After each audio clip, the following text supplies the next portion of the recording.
من الاول بقول لك اهو، اعمل لايك واشترك في القناه عشان مش هيبقى موت وخراب ديار، وبعدين لو ما عجبكش الحلقه يبقى امسح اللايك تاني يا عم.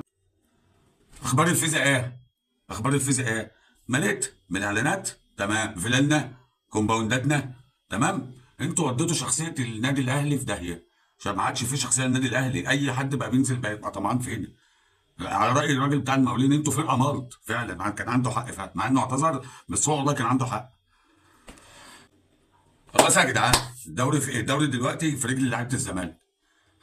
هم عايزين يضيعوا الدوري، هم احرار بقى، عشان احنا عندنا مدرب بلاص بلاص، مفيش فكره واحده، كله لعب على الاطراف على الاطراف. ولو في مدرب بيقراه ويقفل له الاطراف خلاص، وقف مخه عطل زي ما يكون حافظ مش فاهم. ما عندوش افكار تانية، مش هكدب عليكم. اعمل ايه؟ مصطفى شوبير فين يا جماعه؟ هو الشناوي اشل، بس فين مصطفى؟ على الاقل بيبقى واد تقيل كده، بيقف يزعق ويحمس الله، بيوجههم، مش الشناوي واقف ساكت خرصان ساكت. انا مش عارف والله العظيم. قسما بالله لعيبه مقرفه، قسما بالله لعيبه مقرفه، عايزه وقفه، عايزه وقفه من الاداره.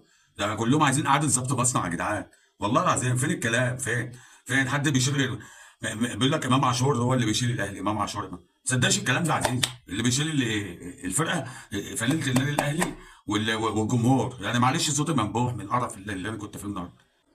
انا اهلاوي اهو، ها، وبقول لك حرام، قسما بالله حرام اللعبه دي تاخد بطوله السنه دي. حرام، لا في شخصيه في الملعب ولا في اداء في الملعب. مفيش خالص. يا رب بس نعدي الترجي، يا رب الترجي هو كمان واقع. يا رب يا رب نعدي الترجي يا رب. يا كابتن خطيب شوف لك حل، رجع لي الاهلي يا باشا زي ما كان. انا عايز الاهلي اللي كنت بشجعه من 10 سنين.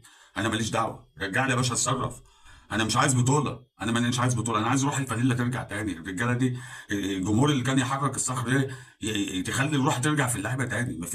مفيش لعيبه عاله فعلا، والله لعيبه عاله، لعيبه مقرفه، وديتوا شخصيه النادي الاهلي في داهيه، جاتكم القرف.